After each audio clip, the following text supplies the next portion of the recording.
Buenas tardes. Les damos la bienvenida al sexto coloquio de investigación que organiza la Dirección Ejecutiva de Investigación y Posgrado de la Universidad Rosario Castellanos. Mi nombre es Bogart Verdiguel Vázquez y seré quien modera esta mesa, la cual se titula Tendencias de la seguridad y soberanía alimentarias y su aplicación en contextos locales, la cual pertenece al programa de maestría en seguridad y soberanía alimentarias. Esta mesa está conformada por dos docentes comentaristas a quienes tengo el honor de presentar. En primer lugar, nos acompaña la maestra Cecilia López Ramírez. Es antropóloga social con una maestría en estudios interculturales. Sus investigaciones han girado en torno a prácticas productivas en situaciones de pobreza, así como soberanía alimentaria desde la práctica de mujeres setzales en Chiapas. También nos acompaña el doctor Benjamín Ortiz Espejel. Es ingeniero agrónomo, maestro en antropología social y doctor en ecología y manejo de recursos naturales. Es especialista en medio ambiente y desarrollo. Además de los comentaristas, nos acompañan estudiantes que presentarán sus avances del trabajo terminal, a quienes en un momento presentaré. La dinámica de trabajo es la siguiente. Cada estudiante tiene un máximo de 10 minutos para realizar la presentación de sus avances de investigación. Una vez que terminen la presentación, cada comentarista tendrá 10 minutos para realizar la retroalimentación que consideren pertinente. Les recuerdo que no hay réplica, por lo que los estudiantes deberán revisar y analizar la retroalimentación junto con sus directores de trabajo terminal. Iniciamos la mesa con el trabajo del estudiante Gustavo García Rubí, quien es estudiante de segundo semestre, y nos presenta su trabajo titulado Desarrollo de un sistema agroforestal en el Cerro Mazatepetl, con alternativa periurbana de seguridad alimentaria en San Bernabé, Ocotepec, Ciudad de México.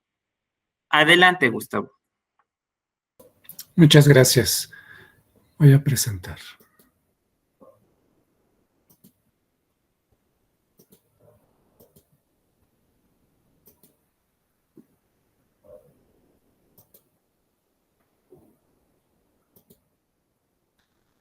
¿Me pueden indicar si ver la presentación en la pantalla, por favor? Sí, ya se ve la presentación. Ok, muchas gracias. Bueno, pues buenas tardes a todos, a todas. Gracias por su tiempo y pues voy a presentarles el proyecto que tengo para la maestría de seguridad y soberanía alimentarias.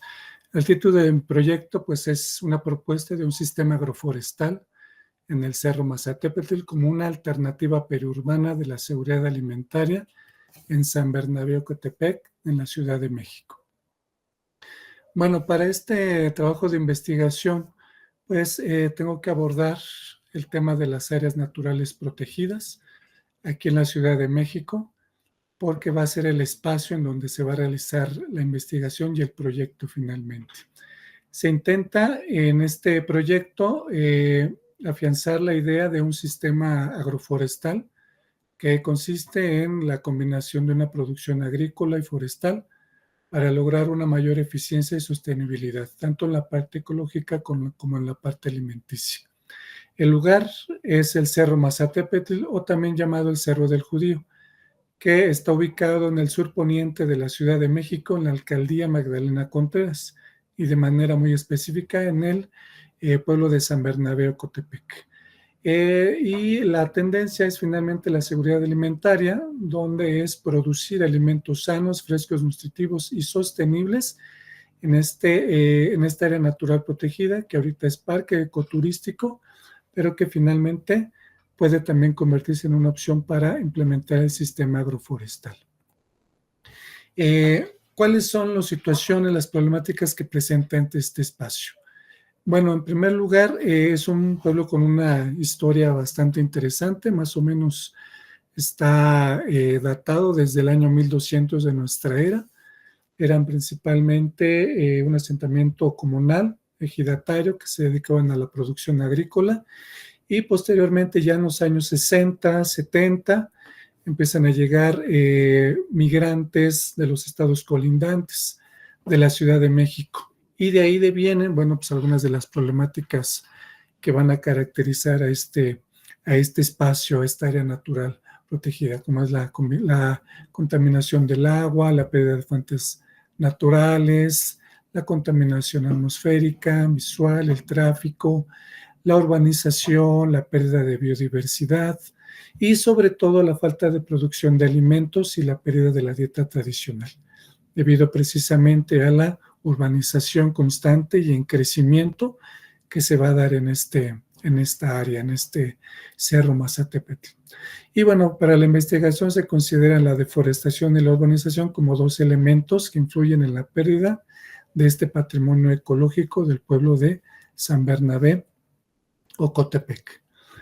La justificación del problema, bueno, pues es implementar a partir de un análisis agroecológico en el Cerro Mazatepetl para reconocer el estatus del ambiente ecológico y su posibilidad para incorporar técnicas agroforestales que permitan la producción de alimentos y al mismo tiempo el rescate del suelo y la población forestal de esta área natural protegida. Bueno, como pregunta de investigación frente a este proyecto, pues es cómo planificar un sistema agroforestal para la producción de alimentos sanos, frescos, nutritivos y sostenibles para la comunidad de San Bernabé Ocotepec y al mismo tiempo fortalecer el ecosistema y la población arbórea del área natural protegida del Cerro Mazatepetl. El objetivo de esta investigación pues es proponer un sistema agroforestal para posibilitar alternativas alimentarias con la producción de alimentos sanos y generar el consumo local en la comunidad de San Bernabé Ocotepec y de manera simultánea recuperar el área en la parte ambiental y ecológico y con ello pues ir manteniendo ya el equilibrio de esta área natural protegida. Bueno, la hipótesis es que a partir de este análisis agroecológico que se realice en este parque ecoturístico y área natural protegida del Cerro Mazatepetl, se pueda planificar e intervenir el espacio para la producción de alimentos y estos en conjunto con el sistema agroforestal para que permite nuevamente la recuperación del espacio y la participación de la comunidad. ¿Cuáles serían mis referentes pues, teóricos?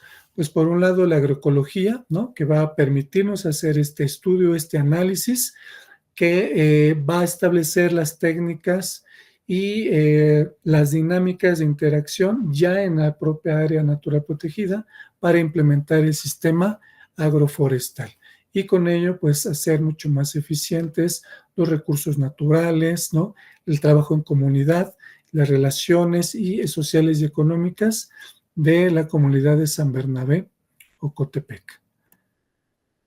Bueno, la metodología que estoy planteando en esta investigación, pues se basa principalmente en un enfoque cualitativo, ¿no? Donde destacan, por un lado, las herramientas de entrevistas que van a estar enfocadas a el comité administrador del Cerro Mazatepetl, por otro lado, las autoridades responsables de la alcaldía Magdalena Contreras y un acercamiento más con entrevistas a las autoridades de las áreas naturales protegidas de la Ciudad de México para precisamente hacer un abordaje del estatus de esta área natural. Y por otro lado, ya con la comunidad administrativa del Cerro Mazatepetl, realizar un taller de acción participativa para con ello involucrarlos, sensibilizarlos y fomentar la participación y la implementación de este sistema agroforestal y rescate ecológico en el área natural protegida, ¿no? Además, bueno, pues realizar un mapeo de acciones y soluciones que se estén haciendo, que se hayan hecho en el parque ecoturístico y área natural protegida para proponer estrategias y ofrecer recomendaciones, prácticas o políticas a partir de todo este estudio y este análisis en la implementación del estudio y de la investigación en el área natural protegida. Bueno, aquí las palabras clave que reconocería y que implementaría pues serían por un lado la agroforestería, la seguridad alimentaria para la comunidad de San Bernabé, la sostenibilidad, el consumo de los alimentos y la agroecología, que finalmente es la que nos va a permitir con el análisis y el estudio establecer los fundamentos de planeación y estrategias de intervención en el área natural. Y bueno, pues aquí están mis referencias con las cuales voy a estar trabajando de manera teórica ya sobre el desarrollo del proyecto de el sistema agroforestal del Cerro Mazatepetl. Muchas gracias. Muchas gracias por tu presentación, Gustavo. Continuamos con la ronda de retroalimentaciones. En primer lugar, la participación de la maestra Cecilia López Ramírez. Adelante, maestra. Gracias. Nuevamente me gustaría agradecer a ustedes, los 4 estudiantes que presentan hoy sus trabajos, por la oportunidad de conocer y comentar sus investigaciones. En general creo que los 4 temas son muy pertinentes. Algo que le criticamos mucho a los temas que nos presentan es la pertinencia, la necesidad, si responden realmente a una necesidad que estamos viviendo, y el caso de los 4 trabajos lo es. Y bueno, en este caso, Gustavo, me parece que es un proyecto que tú tienes muy claro. Creo que lo tienes bien identificado. Sin embargo, quiero decirte que me pareció que es más una propuesta que muestra la viabilidad de un proyecto a un proyecto de investigación. Te voy a explicar a qué me refiero. Me parece que muestra desde el inicio que no hay una problematización. Sabemos que la soberanía, bueno, la seguridad alimentaria es un tema no solamente local, nacional, sino de varias escalas, también mundial. Pero me gustaría haber leído una problematización de lo local, porque este problema o esta propuesta se centra en el Cerro Mazatepetl. Entonces, deberíamos haber comenzado esta redacción con una problematización. ¿Qué es lo que sucede en el entorno? ¿Qué es lo que le vamos a preguntar a la realidad? Este proyecto tendría que ser el resultado de una investigación. Es decir, esta misma propuesta me parece que tendríamos que construir una narrativa que nos lleve a decir que esta propuesta es necesaria. Y algo también que me pareció es que le falta mucho el factor humano. ¿Dónde están las personas? Porque esta es una propuesta que parece desde nosotros, o desde quien la construye. Al primer párrafo de la introducción se centra directamente en hablar del sistema agroforestal, pero nos dice por qué es bueno, cuáles son sus cualidades, nos hablas un poco de su regulación, nos das datos acerca de él. Pero eso, el abordaje se centra en el sistema agroforestal. Yo traté de encontrar primero la problematización, porque creo que es lo que tendrías que ofrecernos primero, y después decirnos cómo lo vas a abordar. Esa parte humana a la que me refiero también me gustaría preguntarte, ¿en este lugar ya hay cultivo de las personas de la comunidad? ¿La comunidad ya tiene como alguna práctica productiva en esta área? Porque si lo que pretendemos es buscar a la población o a la comunidad ya cuando estemos a punto de implementar el proyecto, solo para sensibilizarlos y, como decías, que se sumen a él, creo que tendríamos que empezar al revés. Quizá acercarnos primero y comprender cuál es la problemática de este lugar. Y muchas veces, pues que sea esta propuesta, pues resultado como de la investigación. Hice unas notas muy puntuales en tu texto. Si me pones en los comentarios tu correo electrónico, te lo envío. Y bueno, regularmente los objetivos generales o el objetivo general de la investigación es muy concreto y va directamente relacionado con el título. Y bueno, los objetivos específicos regularmente describen el grado de profundización que vamos a hacer con nuestra investigación. Es decir, bueno, son verbos en infinitivo y nos van a decir qué es lo que cuál es el nivel de esta investigación. ¿Será exploratorio, descriptivo o explicativo? Y en este caso es completamente una propuesta abierta, pero tendremos que digamos, justificarla desde una problematización, me atrevo a decir local, que nos diga que este lugar reúne los elementos para hacer un espacio propicio de cultivo, por ejemplo. Me parece que lo has armado muy bien, que tienes muy claro los beneficios que tiene este sistema y lo que podría otorgarle a la comunidad. Pero me gustaría encontrar como el factor humano dentro de la investigación.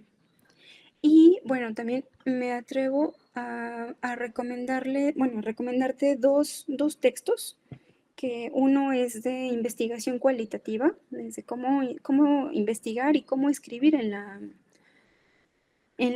investigación social, uno desde lo cualitativo, pero te comparto otro aquí en el chat, que creo que te van a servir mucho para que tú los revises. Si bien las clases y tienes un asesor que te está guiando con esto, a veces, ¿de qué licenciatura provienes, Gustavo?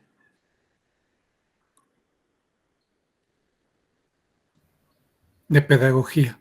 Ok, está perfecto. A veces como adentrarse en otra disciplina, pues nos trae como queremos traer los mismos métodos, ¿no? De nuestra licenciatura, y si nos adentramos en una investigación pues más amplia como lo es de maestría, bueno, creo que hay retos y si hay cosas que no quedan claras con tus asesores, que tú encuentres los instrumentos que te guíen. Yo me atrevo a mandarte estos dos, a todos estos dos textos, creo que pueden darte cierta claridad como en algunos puntos para los pasos a seguir. En general me parece que es un gran tema, es necesario hacer estos proyectos y la verdad es que también aprender a hacer este tipo de proyectos como el que tú estás proponiendo es muy necesario. Pero me gustaría ver eso, el factor humano dentro de él. Eso es todo, muchísimas gracias. Muchas gracias por su participación, doctora. Continuamos con los comentarios del doctor Benjamín Ortiz Espejel. Adelante, doctor.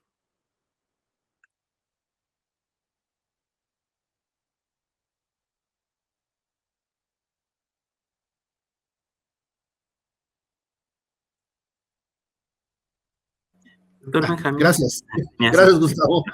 Sí, bueno, antes que nada, agradecer a la Universidad Rosario Castellanos esta oportunidad de participar en este importante coloquio que vamos poco a poco entrenando la perspectiva crítica, analítica, constructiva en nuestros estudiantes. Entonces es un espacio de formación sumamente importante, siempre con la idea de pues la visión, la misión de nuestra universidad, y esto pues nos va sumando a un proyecto educativo pues cada vez de mayor proyección para México. Entonces, bueno, muchas gracias por esta oportunidad. Dicho esto, bueno, pues yo diría que el proyecto que nos presenta Gustavo es un proyecto que de entrada suena interesante, suena bastante, digamos, sugerente en términos de construir y proponer alternativas ante la problemática pues, de la seguridad alimentaria. Y aquí yo tendría algunas preguntas, entiendo que no va a haber aquí réplica, ahí te las dejo, Gustavo, para que las tomes. La primera tiene que ver con la idea bueno, no con la idea, sino con el hecho mismo de que es una área natural protegida. Las áreas naturales protegidas requieren de un plan de manejo, entonces tienes que investigar en qué nivel de desarrollo está el plan de manejo, si está actualizado o si siquiera se ha elaborado. Muchas veces en las áreas de manejo nada más se decretan y ahí se quedan olvidadas. Entonces, bueno, hay que hacer toda una investigación muy, muy profunda, detallada, de rastrear toda la historia de cómo surgió esta área natural protegida. Me parece que eso es como un paso muy, muy importante. Y derivado de esto, sí tendrías que revisar, digamos, las limitaciones que una área natural protegida impone a un proyecto, digamos, de manejo agrícola o agropecuario o agroforestal al interior del área natural protegida, porque justamente lo que se busca es proteger los hábitats y los nichos ecológicos, pues naturales que hay en esa zona. Entonces, tu propuesta de agroforestal es interesante, pero antes que nada, pues hay que tomar en cuenta las limitaciones legales y las limitaciones, digamos, de espacio físico que ofrezca este entorno. Entonces, bueno, esa es una cosa que yo te recomendaría. Un segundo elemento, Gustavo, y que coincido con mi colega, es el papel que ha tenido la población para la interacción con este espacio, con esta área natural protegida. Al leer tu proyecto y al escucharte, me doy cuenta de que tu investigación se va a acercar precisamente a conocer estas condiciones sociales que están presentes en esta área natural protegida. De tal manera que sí es importante conocer si la población estaría de acuerdo en un proyecto de carácter agroforestal. No lo sé. Ahí te lo pongo sobre la mesa, porque sospecho que por el planteamiento que nos haces, vas a iniciar precisamente un acercamiento con las autoridades, con las poblaciones locales, con los actores que interactúan con esta área natural, y posiblemente se deriven otras opciones de aprovechamiento de esta área natural protegida, no necesariamente agroforestal. Puede ser ecoturismo, puede ser servicios ambientales, en fin, ahí te lo dejo como en el radar, porque sí, como decía mi colega, hay que escuchar a la gente antes que nada. Hay que escuchar a la gente.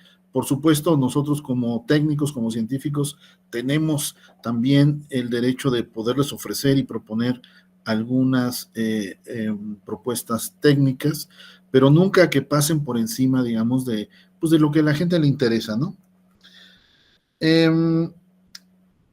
También me parece que es importante para ti, para el resto de los compañeros, recomendarles que revisen la nueva Ley General de Alimentos Adecuados y Sostenibles.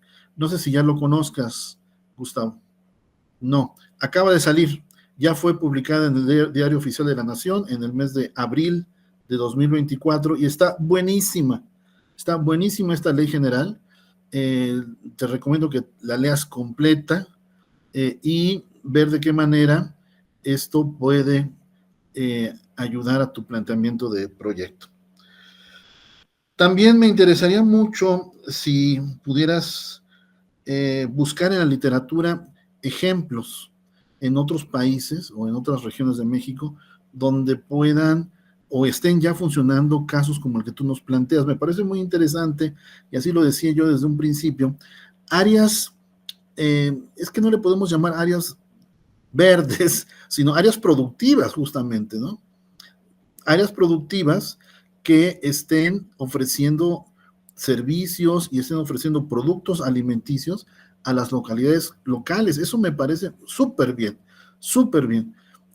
Y creo que podría ser el inicio de un sistema de alimentación y de soberanía alimentaria de microrregiones, de barrios, en fin, que luego ya se tendría que complementar con comedores comunitarios, cadenas cortas de distribución, etcétera, etcétera, ¿no? Pero bueno, este primer paso del eslabonamiento me parece muy bueno.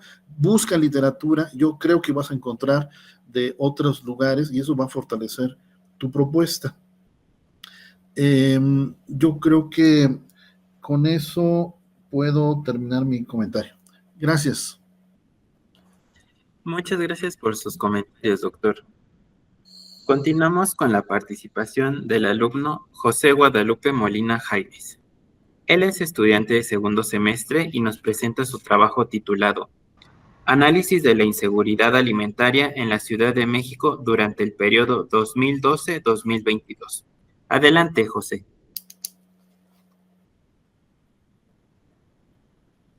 Gracias. ¿Me pueden indicar si ven mi pantalla? Sí, ya se ve. Ok, muchas gracias. Bueno, pues sí, efectivamente soy estudiante de maestría en seguridad y soberanía alimentaria. Y el título de este trabajo es Análisis de la inseguridad alimentaria y el hambre en la Ciudad de México durante el periodo 2012-2022.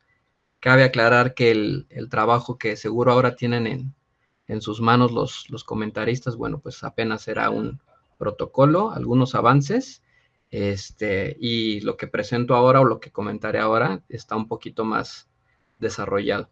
Bueno, análisis de la inseguridad alimentaria y el hambre en la Ciudad de México durante el periodo 2012-2022. En primer lugar, bueno, pues hay que decir que la Ciudad de México es una de las ciudades más grandes del mundo, es la segunda más grande en América Latina, poblada por más de 9 millones de personas de manera oficial. Sin embargo, es ocupada a diario por poco más de 20 millones de seres humanos, ya que pues por la zona conurbada, gente pues del Estado de México, por decirlo menos, Los Reyes, Chimalhuacán, Ciudad Nezahualcóyotl, etcétera, pues la ocupamos más de 20 millones de personas, en la que se realizan distintas actividades desde trabajos, cuestiones académicas, cuestiones políticas, culturales, de recreación, etcétera. Y otro elemento importante, además de la población, es la aportación que la Ciudad de México realiza al PIB, cerca del 16%, por lo menos para el año 2020. Ahora se mantiene entre el 14 y el 15% de su aportación al Producto Interno Bruto del país. Es la entidad federativa, la segunda entidad federativa que más recursos recibe después del Estado de México, 87,000, casi 88,000 millones de pesos recibió el año pasado. Es la ciudad que más recursos recibe. Y bueno, a pesar de todas estas actividades, de el enorme tamaño de su población, de concentrar aquí un montón de instituciones federales, de ser el centro productivo y político del país, a pesar de todas esas condiciones, en la Ciudad de México aún se conjugan fenómenos como la pobreza y la desigualdad. Consecuencia de estos dos fenómenos, entre muchos otros, son los que aquí nos interesan, es la inseguridad alimentaria y el hambre. Por inseguridad alimentaria, entendemos que es una situación en la cual las personas no tienen la posibilidad de satisfacer sus necesidades alimentarias durante un tiempo prolongado, debido a la baja disponibilidad de alimentos. El otro fenómeno es el hambre, una situación entendida en la que un ser humano es incapaz de recibir la energía necesaria a través de la ingesta de alimentos para poder vivir. Bueno, estos dos conceptos son de mi propia elaboración a partir de consultar la distinta literatura. En fin, el objetivo del presente trabajo es comprender, analizar, investigar el origen del hambre y la inseguridad alimentaria padecida por una gran parte de la población de la Ciudad de México. Como ya comenté, pues ambos aspectos, a pesar de que se trata de una entidad cuyos problemas económicos entre la población se presentan en menor grado en relación con el resto del país, siguen existiendo y generan estragos de diversa índole entre la población más vulnerable sobre todo. Partimos de la hipótesis de que estos fenómenos, la inseguridad alimentaria, el hambre y la pobreza alimentaria, existen debido a 3 razones fundamentales, por lo menos. Uno es el desperdicio diario de comida en grandes cantidades que, de acuerdo a la Red de Bancos de Alimentos de la Ciudad de México, en la Ciudad de México se desperdician entre 13,000 y 14,000 toneladas diarias de alimentos, entre 13,000 y 14,000 toneladas de alimentos, que dice esta propio organismo, esta propia institución, que si se ocuparan por lo menos el 50% de estos alimentos en buenas condiciones, alcanzaría para darle de comer a toda la población que se encuentra en situación de hambre y de inseguridad alimentaria de la Ciudad de México, pero no solamente a ellos, sino incluso a toda la población que se encuentra en esta situación en todo el país, tan solo con rescatar el 50% de alimentos desperdiciados. Ese es un primer elemento, una primera variable. Segunda variable son los bajos ingresos económicos de una parte de la población. Digamos, si bien se ha aumentado el salario mínimo, sobre todo en este sexenio, en todo el país, antes de esto, que es antes de este sexenio, que es el periodo a estudiar en esta investigación, pues acordémonos que eran salarios prácticamente, pues literalmente de hambre, de miseria, o sea, 2 pesos el incremento anualmente. Y bueno, para el año 2022 por lo menos, el costo de una canasta alimentaria, de una canasta básica en la Ciudad de México, rondaba los 1,800 pesos, 1,800, y el salario mínimo pues mensual era alrededor de 5,000 pesos, es decir, que la gente destinaba poco más del 34% de sus ingresos para comprar una canasta alimentaria. Otro elemento pues es el incremento general de los precios de los alimentos, o sea, la inflación, y algunos datos, algunos investigadores señalan que tan solo un incremento en 5% de los precios de los alimentos aumenta en 1,8% los niveles de pobreza. O sea, según mis cálculos que ya plasmé en esta investigación, es que si esto es así, el aumento del 5% de los precios incrementa en poco más de 1 millón de personas en situación de pobreza. Bueno, como parte de la metodología, será una investigación mixta, porque, bueno, vamos a consultar algunos datos estadísticos para comprobar nuestra hipótesis, y, bueno, pues habremos de darles una interpretación científica, y, bueno, pues nos acercaremos a algunas fuentes o algunas herramientas como la Encuesta Nacional de Ingreso-Gasto de los Hogares, que es levantada por el INEGI para constatar estas hipótesis. Por supuesto, los incrementos que se establece a través de la Comisión Nacional de Salarios Mínimos, que está dividida en 3 zonas, y los datos de pobreza registrados por el Coneval y su correlación con el Índice Nacional de Precios al Consumidor. Y bueno, pues de ahí habremos de hacer algunos ejercicios estadísticos, por ejemplo, tasas anuales de variación para medir la velocidad a la cual se mueven estas variables que menciono acá, que son parte de nuestras hipótesis. Y bueno, pues el planteamiento del problema lo expreso básicamente en estas preguntas.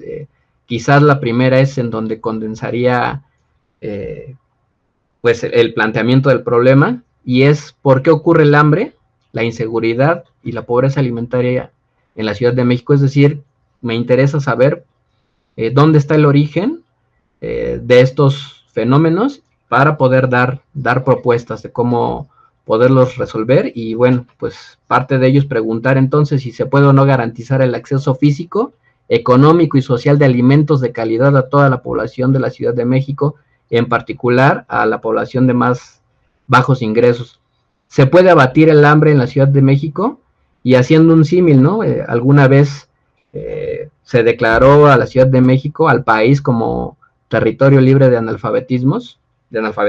Me pregunto yo si se puede declarar a la Ciudad de México como territorio libre de estómagos vacíos. En fin, son inquietudes que me surgen, y pues parte de este desarrollo del trabajo es justamente señalar que los datos dicen que el 15% de la población de la Ciudad de México padece algún tipo de carencia alimentaria. Si esto es así, entonces casi 1,5 millones de personas en la ciudad padecen hambre. Y bueno, pues la parte de la hipótesis es que lo explican son los bajos salarios, la inflación y el enorme desperdicio de comida que se realiza en restaurantes, en grandes hoteles y sobre todo, paradójicamente, en la central de abastos. Pues la intención también es aprovechar la participación estatal, la disposición que al parecer existe en los dos niveles de gobierno, tanto en el de la Ciudad de México como en el federal, pues para plantear una serie de iniciativas al respecto. Que bueno, pues ahora no dan tiempo de exponerlas de manera general. Y bueno, pues ya para finalizar, obviamente las palabras clave de esta investigación será la inseguridad alimentaria, el hambre y la pobreza. Básicamente eso. Bueno, pues eso sería todo de mi parte. Muchas gracias por tu exposición. Continuamos con la ronda de retroalimentaciones y en primer lugar la retroalimentación de la maestra Cecilia López Ramírez. Adelante, maestra.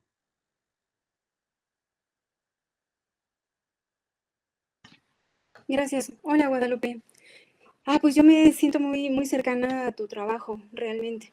Me gusta. Creo que el tema como pusiste el título, dime si sigue igual. Análisis de la inseguridad alimentaria en la Ciudad de México durante el periodo 2012-2022. Agregué la palabra hambre, porque creo que va, como dirían acá en el pueblo, junto con pegado. Agregué la palabra hambre, inseguridad alimentaria y el hambre, o al revés, no recuerdo. Y una coma. Ajá, en el mismo periodo. En ese periodo. Ok, bien. Porque justo, bueno, nada más como algo, me gustaría preguntarte después, bueno, que tú lo elabores después o que lo justifiques, ¿por qué ese periodo? ¿Por qué te interesa observar? Creo que como parte de la justificación. El tema concreto, tu título creo que es muy claro, y que a este apartado de inseguridad alimentaria es donde debe ir encaminada la primera discusión que nos vas a llevar. Nos ofreces algunos datos de la Ciudad de México, de la población. Eso está muy bien para contextualizar qué somos o en qué números nos encontramos. Pero eso, me gustaría que nos llevaras después de estos datos o antes de estos datos, a problematizar el tema de inseguridad alimentaria o de hambre dentro de la Ciudad de México. ¿Cómo se vive? Parece obvio, ¿no? Solamente decirlo, pues parecería que está ahí la respuesta clara, pero creo que tienes que elaborarlo. ¿Cómo se viven las personas que tienen hambre en la Ciudad de México? Porque creo que no se vive igual que otra región del país. Estamos en una metrópoli donde decía, digo, no necesariamente de la ciudad, pero decía Sidney Mintz, uno de los autores que más ha abordado el tema de la alimentación y de los alimentos, es que ahora somos una sociedad, o que cada vez hay más sociedades que no comen, o que, vaya, lo que comen no lo producen, y que las sociedades que producen no comen lo que producen. Y creo que ese es el caso de las metrópolis y de nosotros. Nosotros, en una parte de tu texto decías que somos una ciudad productora y política. Yo creo que es económico-político, pero no necesariamente somos tan productores como deberíamos, probablemente. Y tal vez, si checas eso de Mintz en uno de sus textos que se llama Sabor a comida, sabor a libertad, tal vez te dé como la idea de a lo que me refiero cuando digo que somos una sociedad que no produce lo que come, que nos valemos de muchas relaciones económicas para solventar la alimentación. Y por supuesto que está relacionada con tus hipótesis, yo también lo creo, pero me gustaría ver a discusión. Tú decías que algunos de los conceptos que abordaste como hambre, inseguridad alimentaria, tú lo elaboraste. creo que es necesario que dialogues con los autores, incluso que los discutas, ¿eh? A mí no me gusta quedarme solamente con los datos que nos da la FAO, o los datos que nos da Coneval, o los conceptos y tal cual cuadrarlos al campo, pero creo que tenemos que contrastarlos y debatirles incluso. Entonces me gustaría una problematización de cómo entiendes los conceptos a partir de quienes los proponen, quienes los elaboran, y después tu elaboración propia, que creo que como propuesta en maestría es muy, muy válido y pertinente.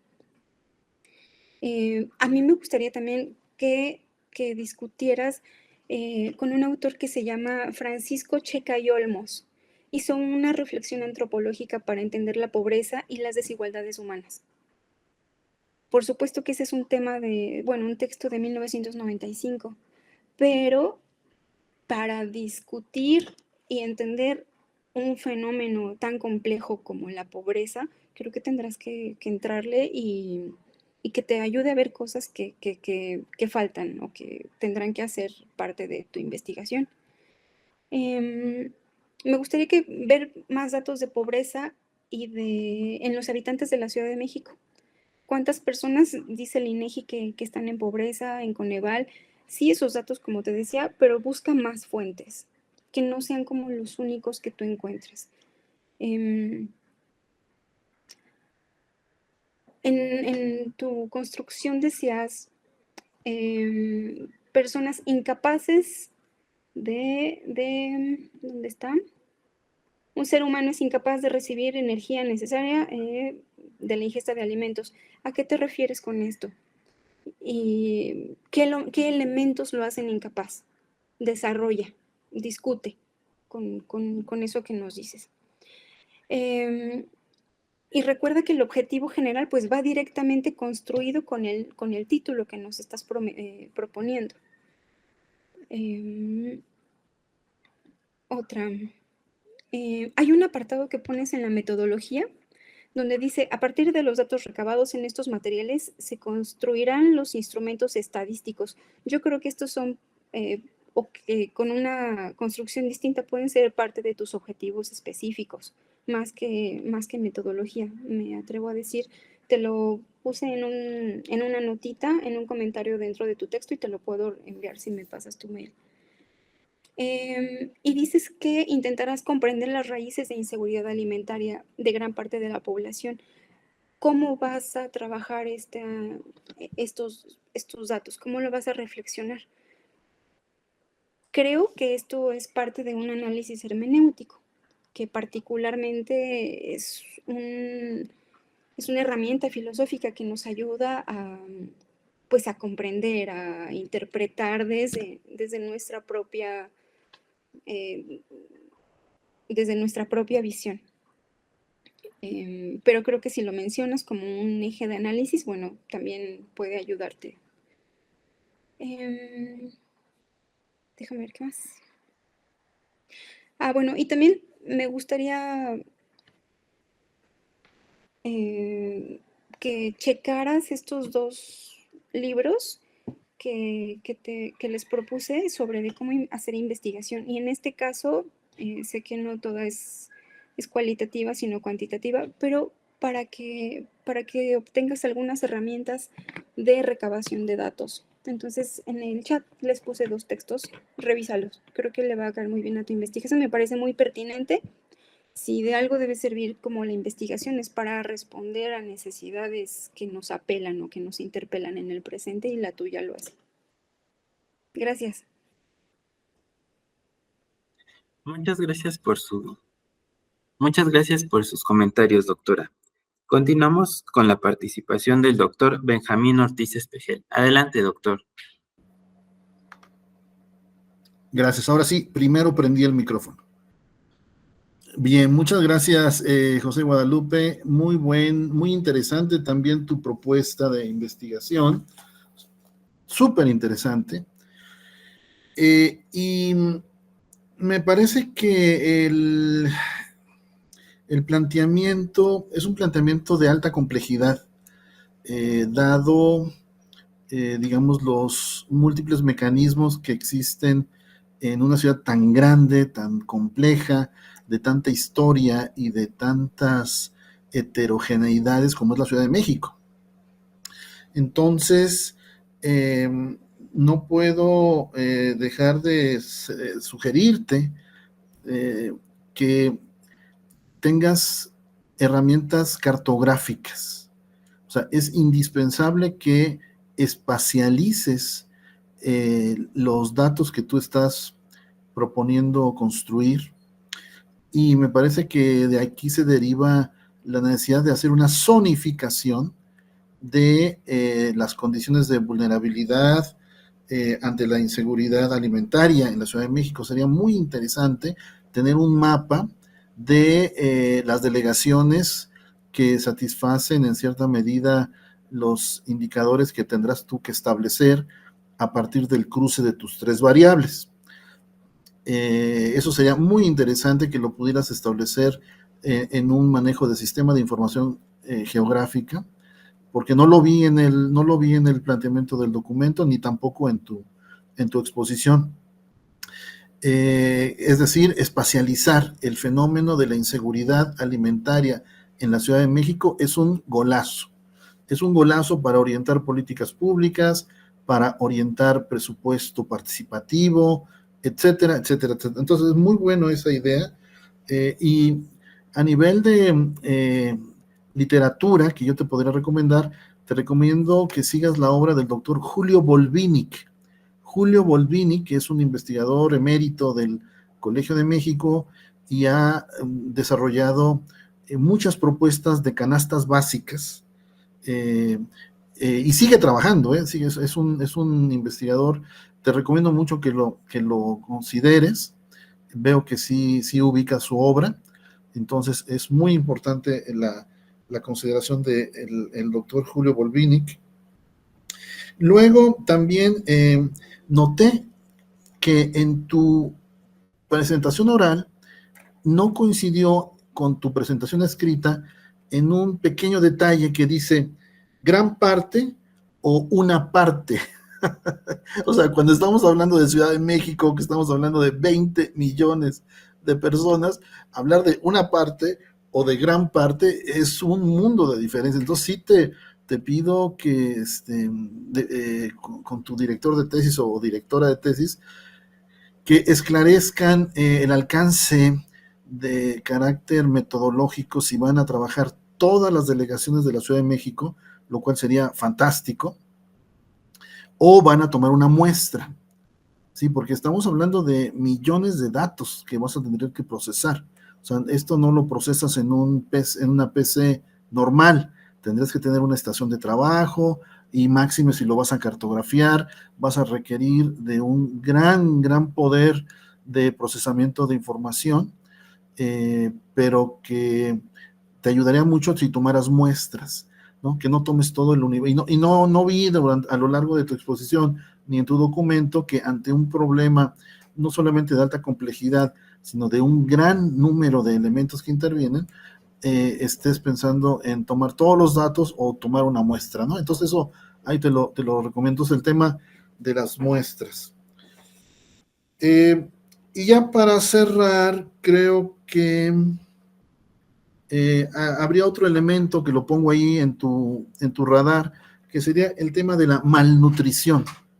¿Sí? Digamos, creo que el tema de la malnutrición, digamos, no es un tema que debe de cada vez manejarse más, porque la población sí se alimenta de alguna manera, pero se alimenta muy mal, con bebidas gaseosas, con sobrecalorías, las calidades de los alimentos que se acceden son pues con carbohidratos excesivos, una barbaridad de malnutrición.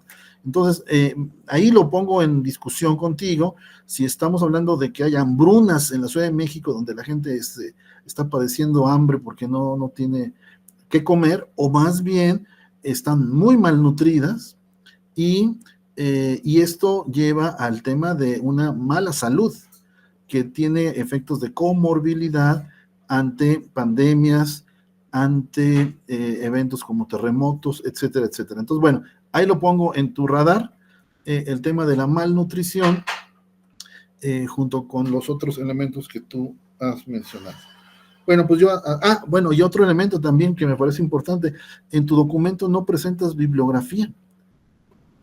Eso sí es un poco grave, por lo menos el documento que a mí me llegó, no hay bibliografía. Entonces, bueno, en un coloquio de investigación, pues es indispensable, ¿no? Sí es indispensable que nos presentes estas referencias bibliográficas.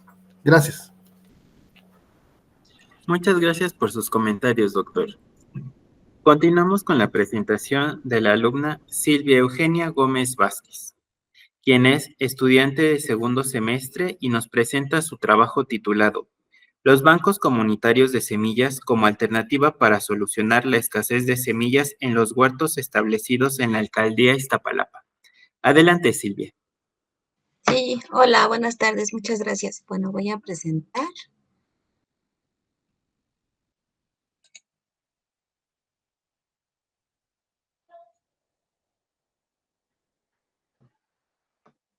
¿Y ya están viendo mi presentación? Sí, Ya. ya es el ¿Sí? proyecto. Sí. Bueno, entonces empecemos, sí. Bueno, muchas gracias y una disculpa por la demora en ingresar a la mesa, pero me mandaron otro link y bueno, pero bueno, ya estamos aquí. Bueno, entonces, el título de mi investigación, como lo comentó el profesor, pues trata sobre los bancos comunitarios de semillas como estrategias para mitigar la escasez de semillas en los huertos de la alcaldía de Iztapalapa. Bueno, entonces, en mi introducción, pues bueno, voy a platicarles un poco acerca de lo que son los bancos comunitarios de semillas y bueno, que son estrategias populares, digo, porque desde antes, es una tradición, es un conocimiento que se va pasando de generación en generación, el resguardo de las semillas. Para conservar, tiene diferentes funciones, pero uno de ellos es conservar la diversidad in situ, promover el intercambio de semillas entre los mismos agricultores, fortalecer los sistemas locales de semillas, brinda seguridad y soberanía para seguir cultivando sus alimentos. Y bueno, los huertos urbanos, pues de igual manera tienen muchos impactos benéficos para la ciudad. Y bueno, entre uno de ellos es que mejoran el medio ambiente, protegen el suelo, protegen también la agrobiodiversidad local, cumplen 7 de los objetivos sustentables, ayudan a consumir alimentos sanos, frescos y nutritivos, ayudan a disminuir los impactos del cambio climático y, bueno, entonces como el estudio lo vamos a hacer en la alcaldía de Iztapalapa, pues bueno, aquí un poquito sobre la alcaldía de Iztapalapa. Es una de las alcaldías más bien densamente poblada, cuenta con 1,835,486 habitantes según el INEGI.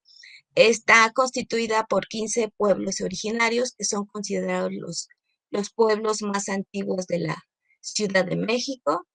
Y bueno, en esta alcaldía se concentra una población de 28,714 habitantes, de algunas lenguas indígenas y muchos migrantes, ¿no? Digámoslo así, oaxaqueños de Guerrero habitan la delegación de Iztapalapa. Y bueno, la delegación, aquí les puse un mapa y bueno, colinda al norte con Azcapotzalco, con la delegación Coyoacán, con Benito Juárez, con Milpa, con Tláhuac y con la delegación Xochimilco. Y bueno, un poco les voy a platicar sobre el tratamiento del problema. Bueno, el problema que pasa con las semillas, ¿no? Y bueno, lo que se detecta es que hay una escasez de semillas. ¿Por qué se lleva a cabo esta escasez de semillas o por qué hay este déficit? Bueno, pues pueden ser muchas las causas, ¿no? Una de ellas es que haya desconocimiento de los métodos correctos para producir las cosechar semillas. Otra causa puede ser que los tiempos reproductivos de las plantas son muy tardados, sobre todo en las especies que son bianuales. Hay que esperar hasta 2 años para poder obtener semilla. Entonces, son tiempos muy largos y pues, luego difíciles de sostener. Otro problema puede ser los precios de las semillas son muy elevados, ¿sí? Son semillas híbridas y pues son semillas que ya se ha visto que son poco resistentes, son poco tolerantes a plagas, a cambios bruscos del clima, ¿no?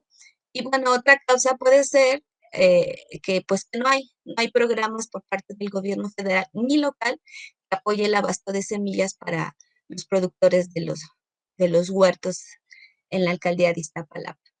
Y bueno, otra situación que se maneja es que en México se encuentran registrados 26 bancos comunitarios de semillas.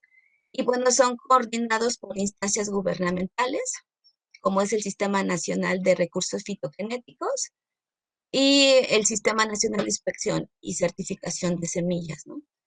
Esto es en toda la República. Oaxaca es el estado que concentra más bancos comunitarios de semillas, bueno, acorde por ser un estado biocultural y megadiverso. Y bueno, aquí en la Ciudad de México, la alcaldía de Milpa Alta cuenta con un solo banco comunitario de semillas. Recientemente se inauguró un banco comunitario de semillas o una casa de semillas en la delegación de Xochimilco, pero igual son bancos que son coordinados y manejados por instancias gubernamentales, ¿no? Y bueno, a esto me surge la pregunta, ¿no? Mi pregunta de investigación se plantea de qué forma los bancos comunitarios de semillas constituyen una solución a las escasez de semillas en los huertos establecidos en la alcaldía de Iztapalapa. Y bueno, uno de los objetivos sería evaluar la viabilidad de los bancos comunitarios de semillas como alternativa para resolver la escasez de semillas en los huertos localizados en la alcaldía de Iztapalapa. Y bueno, para llevar a cabo este estudio, vamos a utilizar un censo que hay por parte de la Secretaría del Medio Ambiente que hizo sobre todos los huertos que hay en la Ciudad de México. Ya solicitamos el dato a la SEDEMA, ya está por enviárnoslos, donde solo le estamos solicitando que sean los puros bancos establecidos en la alcaldía de Iztapalapa y de ese universo de huertos que hay aquí en Iztapalapa, pues voy a tomar una muestra, ¿no? de ellos para hacer el estudio. Y bueno, la metodología, el diseño metodológico propuesto para abordar este proyecto es el de investigación-acción. Y bueno, este enfoque metodológico tiene la finalidad de comprender y resolver problemáticas eficaces en una colectividad vinculadas a un ambiente. Y bueno, como instrumento de medición voy a utilizar encuestas con preguntas cerradas. Este diseño en particular se trabaja le llaman por ciclos, ¿no? En el primer ciclo identificas la problemática, en un segundo ciclo vas a elaborar un plan de acción y en un tercer ciclo implementar y evaluar el plan. ¿Sí? Entonces, aquí es participación-acción porque vas a estar como todo el tiempo como que reafirmando, ¿no? La problemática, le das solución, retroalimentas, hablan más o menos, bueno, hablan de los 3 ciclos, digo, por cuestiones de alcance y de tiempo, yo creo que con que hagamos el diagnóstico y elaboremos un plan, creo que va a ser muy, muy importante, ¿no?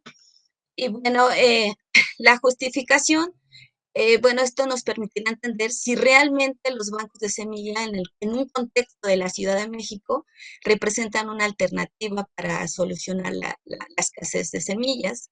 Y bueno, por la literatura que hay, los reportes que hay, los bancos comunitarios de semillas, pues han sido muy exitosos, ¿no? A nivel mundial, a nivel regional.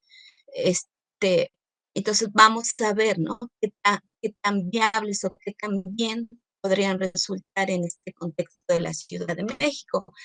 Es un estudio que tiene que hacerse porque los huerteros, bueno, reproducen semillas, pero también la compran.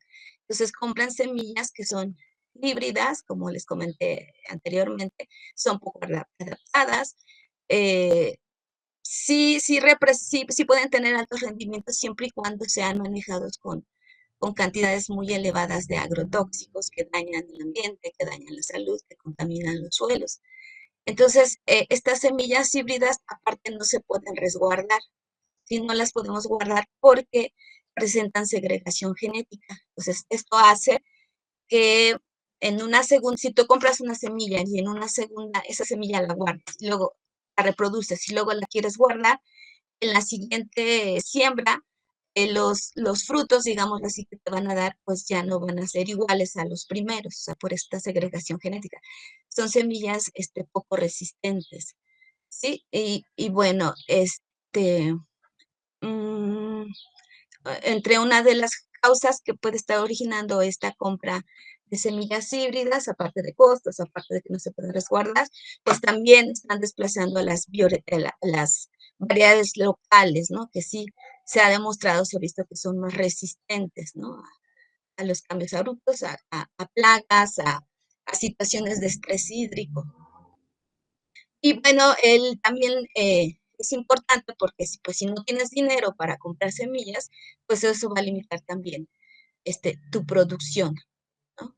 Y bueno, los beneficios principales pues sería principalmente pues, sería para los huerteros y huerteras que producen alimentos aquí en la alcaldía. Y sería todo. Muchas gracias por tu presentación, Silvia. Continuamos con la retroalimentación. En primer lugar, la maestra Cecilia López Ramírez. Adelante, maestra. Gracias. Silvia, me gusta mucho tu tema.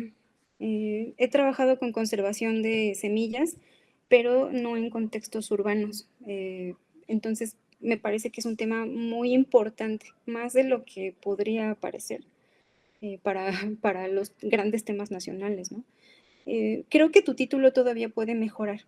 Me parece que dices los bancos comunitarios de semillas como alternativa para solucionar la escasez. Me parece largo, creo que todavía puedes trabajar en que sea mucho más concreto.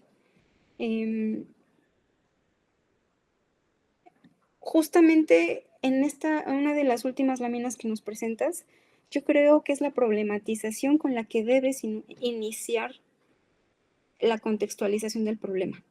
Decirnos, los huerteros que producen semillas o que producen alimentos también destinan una parte para producir semillas, sin embargo tienen una dificultad. Que tú nos digas, ¿no? Lo que nos dijiste hace un ratito, que problematices. ¿Cuál es el problema de la realidad? En la realidad, ¿qué es lo que está operando? Que hay un conflicto. El conflicto es que los huerteros que se dedican a producir identifican que las semillas que están al alcance para producir sus alimentos, además de caras, son menos resistentes, son poco adecuadas al espacio, tienen desventajas. Creo que con eso es con lo que tienes que iniciar, porque lo que comienzas a decirnos son todas las ventajas que tienen los bancos de alimentos, los bancos de semillas en los huertos localizados en la alcaldía de Iztapalapa. Yo creo que esa es después de mostrarnos todo el problema, que después nos digas, pero, ¿qué creen? Hay una respuesta. Los bancos de semilla están siendo una opción porque crean, son una red de estrategias. Cuando se habla de estrategia, es como para una norma. La estrategia es como lo paralelo, lo que existe porque algo, la norma no está dando resultados o no está siendo eficiente. Entonces, que nos digas, bueno, está sucediendo esto. Los huerteros están, hay una red de bancos de semillas que contrarresta este sistema económico de semillas caras, de semillas poco aptas, pero que sea la construcción narrativa de la investigación en la que nos diga por qué los bancos de semillas son una opción necesaria, por qué los necesitamos y por qué son la respuesta al problema que tú estás planteando.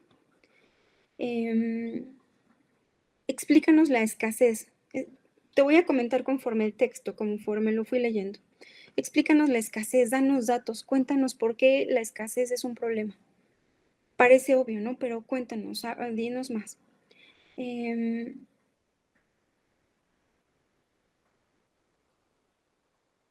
danos una contextualización de los huertos. Ofrece al lector un panorama amplio de qué son los huertos de Iztapalapa. Probablemente te lo digo porque el texto pues es corto, ¿no? Seguramente lo tienes más desarrollado, pero muestra como qué son. Nos hablas de algunas experiencias en Nicaragua sobre los bancos comunitarios de semillas, que somos una red.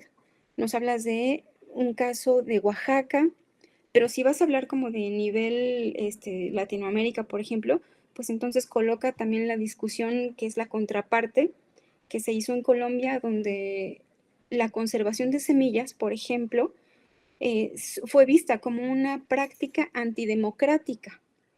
Esta práctica o este texto lo escribe Juliana Forigua. Ella es colombiana y yo aquí te tengo el texto. Si me pones tu correo electrónico te lo mando. Digo, si vas a hablar de esa, si lo vas a hablar desde algunos casos, bueno, pues también colócalo, ¿no? ¿Qué ha representado? Por ejemplo, este banco de semillas en Colombia, no recuerdo de qué años este trabajo, pero representaría una práctica antidemocrática. Entonces, bueno, háblanos, al menos tenlo presente.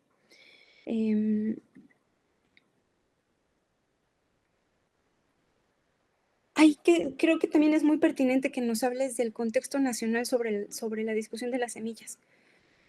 En este año hay una discusión muy profunda sobre el manejo, la conservación, con Monsanto, por ejemplo, que acaba de entre perder y ganar, pero se ampararon. Pero hay un caso muy importante con Monsanto sobre el tema de las semillas.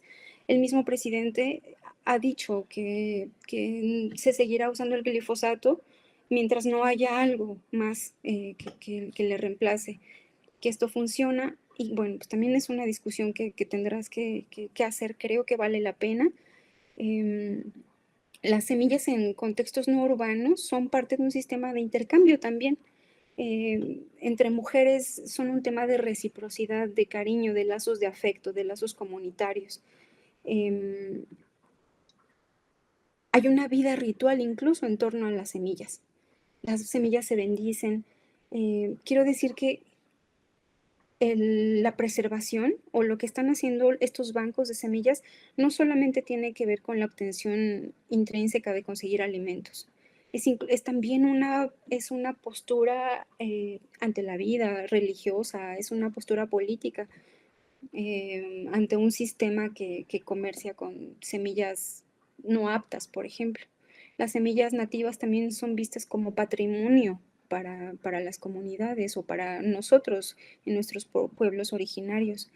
Quiero decir que la discusión es muy amplia. Tendrás que delimitarla, por supuesto. Yo sé que no puedes abarcar todo, si no te lo da la investigación.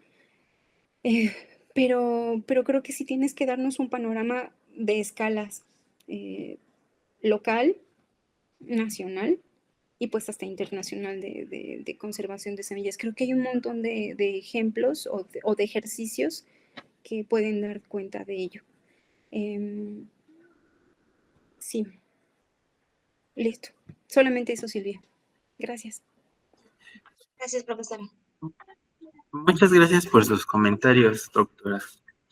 Continuamos con la participación del doctor Benjamín Ortiz Espejel. Adelante, doctor. Gracias. Ya, primero el micrófono abierto. Bueno, muchas gracias, Silvia Eugenia. Me gustó mucho tu propuesta de investigación. Coincido prácticamente en todos los comentarios de mi colega que me precedió, y yo te haría algunos comentarios en relación a que, digamos, siguiendo en esta idea de lo estratégico que constituyen los bancos de semillas para la agricultura, debemos de decir que, por lo que tú misma nos has dicho, se trata de una agricultura diferente a la comercial, o eso quisiera yo pensar. Estos huerteros, no sé qué tanto son huerteros que están ya en un circuito comercial de semillas híbridas mejoradas, o están en un circuito de semillas y de productos orgánicos y agroecológicos. Entonces, esto es lo que yo te quisiera, digamos, sugerir, recomendar, que pusieras atención en que se preferiría privilegiar bancos de semillas criollas, locales, no híbridas, digamos, semillas con un alto valor, y aquí voy a meter una palabra que creo que estamos muy cerquita, de alto valor biocultural. El tema de la biocultura asociado a las semillas es muy importante, por lo que ya mencionó mi colega que me precedió. Tiene que ver con este resguardo de una tradición muy valiosa de la vida y de la alimentación. Entonces, bueno, este proyecto que tú nos presentas me parece muy interesante, pero vinculándolo fuertemente a dos conceptos, al concepto de la agroecología y al concepto de la bioculturalidad. La agroecología, porque efectivamente, como ya lo señalaban, no se logró la prohibición del glifosato hasta el día de hoy, sino que se tienen que esperar a propuestas agroecológicas que vayan sustituyendo precisamente esta presencia de agriculturas basadas en semillas híbridas o mejoradas, o en el peor de los casos, semillas que son resistentes a los propios herbicidas como el glifosato. O sea, eso es lo que tenemos que ir sacando, ir desplazando, y en México ya existe un fuerte movimiento agroecológico. Entonces, creo que tu tesis se suma a ese movimiento de agroecología mexicana, que te recomendaría que lo pudieras seguir. Ahí están los trabajos del doctor Víctor Manuel Toledo y otros muchos colegas, y el tema de la biocultura. Aquí yo te recomendaría, como sugerencia, que entraras a la página de la Red de Patrimonio Biocultural de México, que es patrimoniobiocultural.com, todo en minúsculas, y ahí vas a encontrar muchos trabajos interesantes de agroecología y de bioculturalidad. Tú le tendrás que dar esa adecuación a la parte ya muy específica de los bancos de semillas. Ahora, el banco de semilla en sí mismo me parece que requiere de ubicarse en un contexto más amplio, como es efectivamente lo que estamos comentando, semillas para un sistema de agricultura sano, y esta agricultura sana para un consumo también de alimentos sanos. Y esto se va formando un circuito de productores, consumidores, redes de distribución y principalmente redes cortas de distribución, que se liga mucho a lo que platicábamos con Gustavo, y también se liga con lo de José Guadalupe, que pudieran estar formando un sistema de alimentación saludable. Entonces, creo que tu tesis se ubica como parte de una perspectiva más amplia en sí misma, y con una perspectiva agroecológica y biocultural. Sería interesante que los huerteros pues, pudieran tener experiencias de intercambio con los otros bancos de semillas que mencionaste, que ya existen en México e incluso en la Ciudad de México. Sería muy recomendable. También sería muy bueno que nos presentaras pues datos sobre la superficie de huertos que hay en la alcaldía y qué producción tienen estos huertos, ¿no? Si nos pudieras presentar esto. Y bueno, a mí que me encantan los mapas, pues también pudieras elaborar una cartografía de los huertos de la alcaldía, ¿verdad? Sería genial, sería fabuloso, y sería una gran contribución en términos, bueno, de un horizonte cuantitativo de producción. También yo te recomendaría que para tu investigación empezaras con entrevistas en profundidad y no empezaras con encuestas. O sea, la encuesta lleva una fuerte carga de sesgo nuestro, y yo te recomendaría que utilizaras la técnica de entrevistas en profundidad con algunos huerteros o con informantes claves que tú conozcas, y a partir del análisis de la entrevista en profundidad diseñes la encuesta, que ya la puedes aplicar a una muestra mucho más amplia, pero ya orientada por los resultados de tus entrevistas en profundidad. Entonces, esto es lo que yo te sugeriría, no entrar con las encuestas directas, que pues van cargadas fuertemente con nuestros intereses. Hay que desarrollar que los contenidos de las encuestas provengan de aquellos elementos que la propia gente nos compartió alrededor de sus problemas. Bueno, pues te felicito y adelante con ese proyecto. Gracias. Muchas gracias por sus comentarios, doctor. Agradecemos la presentación de los estudiantes, así como la participación de los comentaristas y su asistencia a este sexto coloquio de investigación del posgrado de la Universidad Rosario Castellanos, en el cual se están presentando 401 trabajos de estudiantes en 99 mesas diferentes que serán retroalimentados por 111 expertos, académicos de diversas instituciones de educación superior, tanto nacionales como extranjeras. Les reitero nuestro agradecimiento y buenas noches. Otro modo de ser humano y libre, otro modo de ser. Muchas gracias.